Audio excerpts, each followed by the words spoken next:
여러분 반갑습니다. 저만 반가운가요?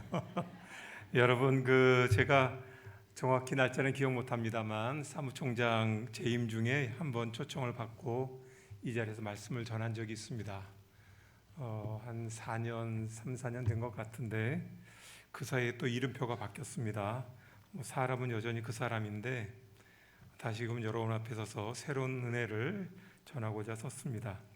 제가 이 서회에 가서 여러 가지 새로운 것들을 많이 발견하게 됩니다. 목사가 이 서회라는 곳은 아무래도 책을 내는 곳이고 우리 연세대 역사가 140년을 저희들이 헤아리는데 한국교회 선교 역사와 동일하지요. 그런데 이 서회 역사도 136년째 올해가 됩니다. 그 얘기는 뭐냐면 우리 선교사님들 오셔서 교육 선교나 의료 선교 또 사회 봉사 선교 이런 걸 하실 때에 문서를 통해서 도울 일들이 많이 있다는 필요성을 느꼈고 첫 의료 선교사였던 헤론 선교사님이 부인의 병 치료차 중국을 갔다가 그곳에 세워진 서회를 발견하게 되고 이분이 한국 교회를 위해서도 한국 성도들을 위해서도 서회가 선교를 위해 있으면 좋겠다 꿈을 갖고 오셨는데 이분의 꿈이 몇 년 만에 이루어졌고 1890년 6월 25일 날 드디어 12명의 선교사님들이 조직을 하게 됩니다. 그런데 안타깝게도 그 꿈을 처음 꾸었던 우리 헤론 선교사님은 한 달 뒤에 세상을 떠나게 되죠. 그래도 그 꿈이 끊어지지 않고 이어졌고 제가 그 여러 가지 낸 책들 한 10,000종의 책을 냈던데 그 사이에요.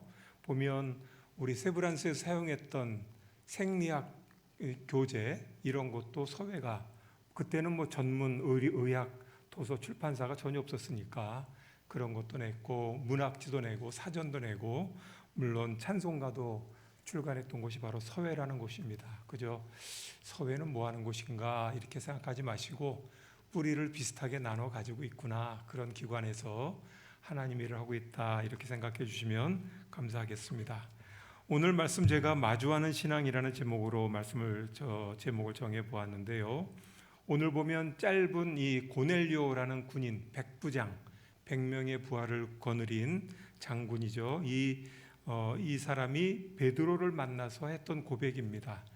10장 33절 말씀 읽어주셨는데 내가 그래서 당신에게 사람을 보냈습니다. 앞에 쭉 어떤 배경으로 보내게 되었는지를 말하고 그리고 오셨으니 참 잘했습니다. 그리고 우리가 이제 어떤 말씀을 주실지 듣고자 합니다. 그리고 제일 뒤에 있는 말씀이 중요한 말씀 같습니다. 이제 우리가 하나님 앞에 있습니다.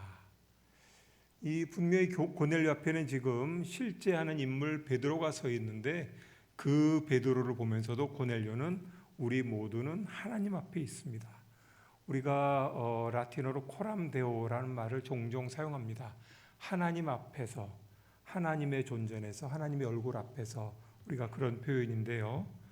과거에도 야곱이 야복강가에서 하나님과 씨름하여 이기고 저희들이 그런 고백을 하나님의 얼굴을 보았다라고 고백하기도 하는데 이 하나님의 앞에 있다라는 이 고백이 그러한 신앙이 얼마나 중요한지를 오늘 한번 잠깐 생각해 보고자 합니다. 성경에 보면 인간의 죄성, 인간의 타락, 인간의 불행을 얘기할 때 여러 가지 이유와 원인, 사건들 얘기하지만 그것을 모아보면 한 가지 하나님을 외면하는 것, 하나님을 회피하는 것이라 말합니다. 여러분들이 창세기 읽어보신 분들은 3장에 나오는 선악과 사건, 에덴 동산에 있었던 사건을 아실 겁니다.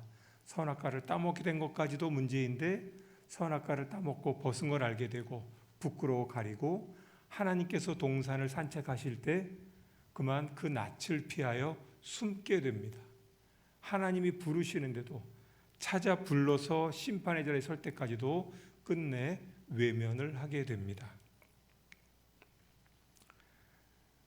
이렇게 우리들이 하나님을 외면함으로부터 시작된 이런 관계의 어려움들, 관계가 단절되는 것, 그것은 인간에게도 불행이었지만 우리 하나님에게도 견디기 힘든 그런 아픔이 아닐 수 없습니다. 하나님께서는 당신의 이름을 말씀하실 때 출애굽기 3장에 보면 하나님 이름이 무엇입니까? 라고 모세가 묻는 장면이 나옵니다. 그때 나는 나다, 야훼 이렇게 말씀하시기도 하고 그 뒤에 보면 두 번째 다시 한번 당신의 이름을 나는 스스로 있는 자일 뿐 아니라 아브라함과 이삭과 야곱의 하나님이다 라고 말씀합니다.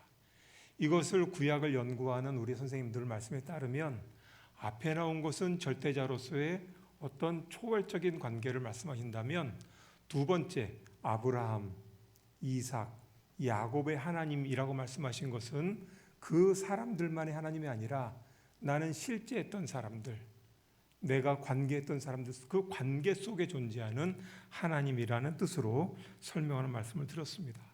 그만큼 하나님은 그 스스로도 부족함이 없으신 분인데 오셔서 관계를 맺으시고 우리를 만들 뿐 아니라 우리를 지키시고 우리와의 관계 속에서 기쁨을 얻고 우리가 드리는 찬양, 우리가 드리는 기도, 우리의 작은 하나님을 향한 신앙의 모습들을 무엇보다 기뻐하시는 분이라 말씀할 수 있습니다. 그러나 인간들은 스스로 죄를 느낄 때, 죄를 지었을 때 점점 하나님을 회피하고 외면하는 일들을 저희는 보게 됩니다.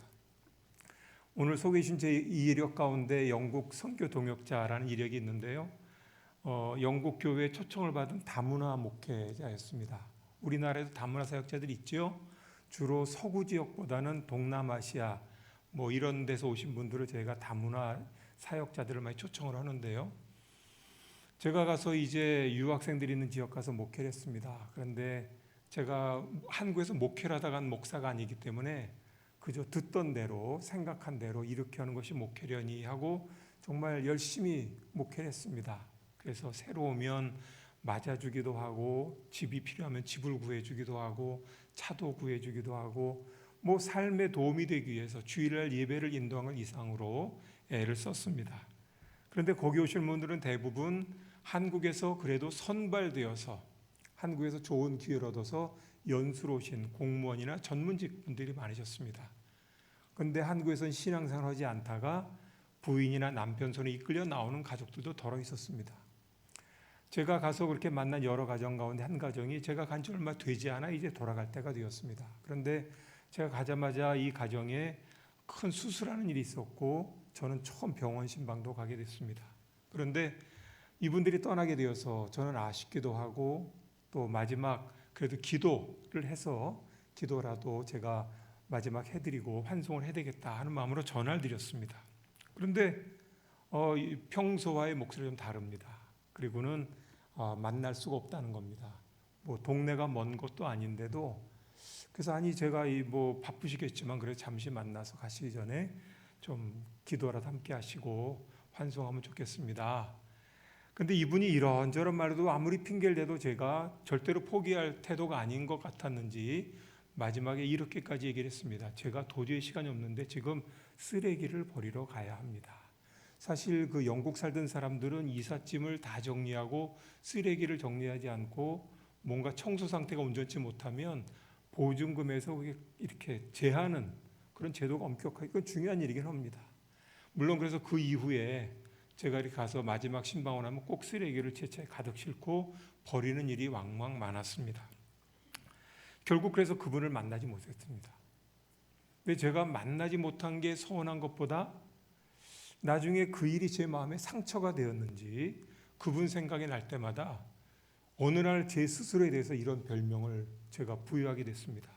쓰레기만도 못한 목사. 오죽하면 쓰레기 버리는 일이 그래도 몇 달 함께 신앙생활하고 말씀을 전하고 교제했던 꼭 거룩한 교회 공동체가 아니라 타국 땅에서 언제 또 만날지는 모르지만 다시 만날 일이 없을지 몰라도 그 마지막 관계를 쓰레기 버리는 일보다 덜한 걸로 여긴 게 제게는 아마 상처가 된 것 같습니다. 사람들은 이렇게 종종 다시 만날 일이 없으면 내게 유익하지 않으면 회피하려고 하죠. 외면하려고 합니다. 그러나 하나님은 절대로 우리를 외면하지 않고 우리가 쓸모가 없을지라도 우리가 배신했을지라도 우리가 주님을 부인할지라도 오셔서 관계를 맺어주시는 분이라고 믿습니다. 그런데 이렇게 외면하고 회피하던 것은 때로는 역행하는 자세를 보이기도 합니다. 거꾸로에 가버리는 거죠. 그래서 우리가 죄라는 것을 히브리어로 하마르티아, 관역을 벗어난 화살과 같다. 떨어진 것이 아니라 아예 멀리 날아가 버리는 겁니다. 회개를 메타노이아라고 말하는 것은 길을 돌이키는 것을 회개라고 말하는 게 바로 하나님 앞에 서 있어야 할 우리의 자리로 돌아와야 되는 것이라고 성경은 우리에게 말씀하고 계시는 겁니다. 사실 이렇게 저희들이 회피하기도 하고 다른 길로 가기도 하지만 더 위험한 것은 뭐냐? 곁에 있는데 곁에 있지 않는 겁니다.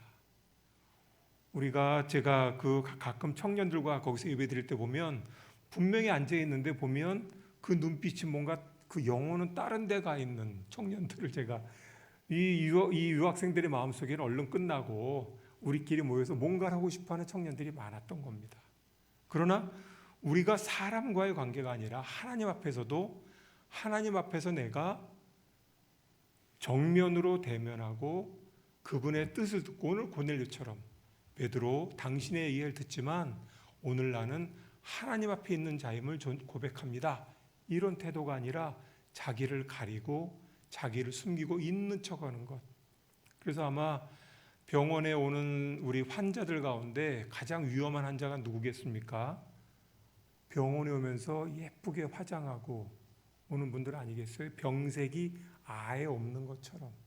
하지만 곧 검사에 들어가면 다 낱낱이 드러날 수밖에 없는 우리 속 안에 있는 병까지 드러나는데 우리는 그래도 의사 선생님에게 예의를 갖추기 위해서 그런지 몰라도 화장까지 오고 올 필요는 없다고 생각합니다.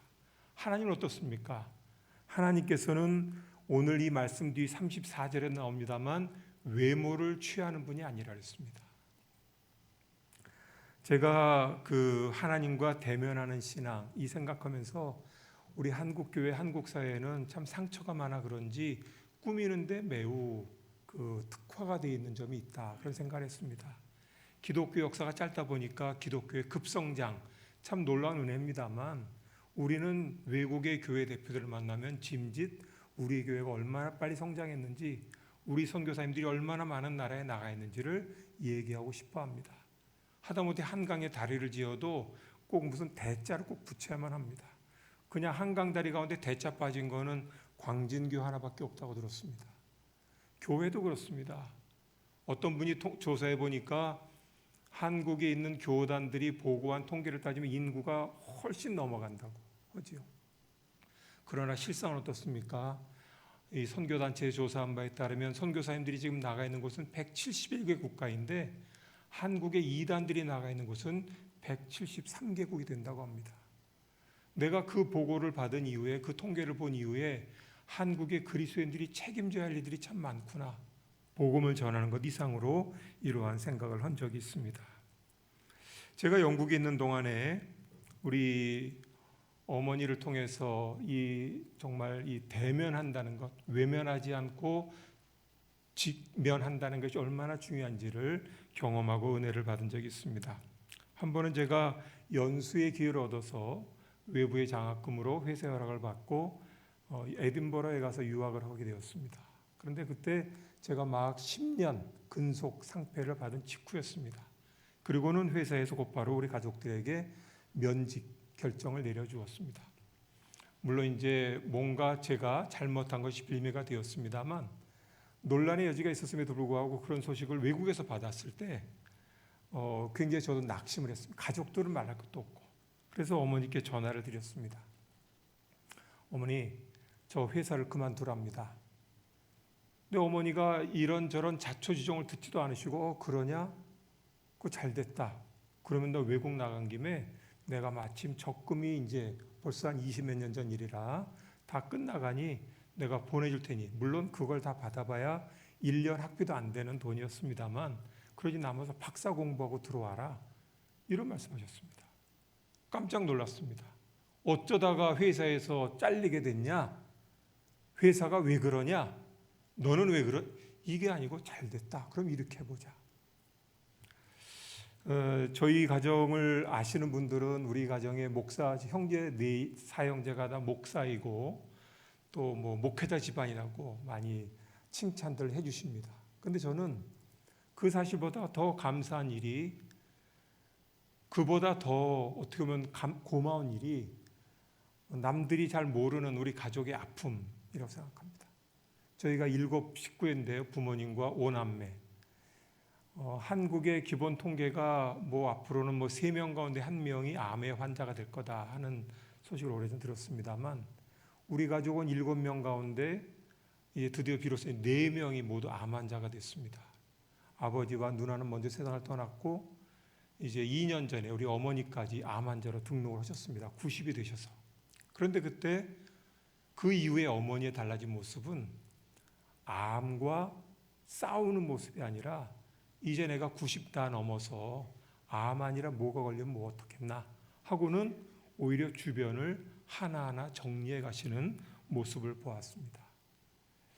저는 아들의 불행 앞에서나 본인의 아픔 앞에서나 이렇게 직면하는, 외면하지 않고 회피하지 않고 그 가운데 어떠한 뜻이 있겠나, 좋은 일에서만 하나님의 은혜와 영광을 찾는 것이 아니라 아픔 중에도, 고통 중에도, 괴로운 일 중에도 하나님이 그 가운데 역사하시고 그 가운데 주시는 기회가 무엇인지를 찾는 모습을 통해서, 어쩌면 지금 저는 60에 넘은 그런 아들이지만 어머니께 전화 드릴 때마다 그저 날마다 보고 그래 오늘도 잘 지내라 하지만, 제가 어머니를 생각할 때마다 어머니 속에 역사된 하나님이 저의 삶 가운데도, 또 오늘 이 자리의 말씀을 듣고 함께 나눈 여러분들 가운데도, 여러분들이 오늘 당하는 문제, 아픔, 어려움 속에도 이것은 하나님과 무관한 일이 아니라 하나님이 여러분들을 부르시는 기회요, 하나님이 여러분들을 다시 한번 일으켜 세우시는 부르심으로 여기시고, 다시 한번 용기 내어서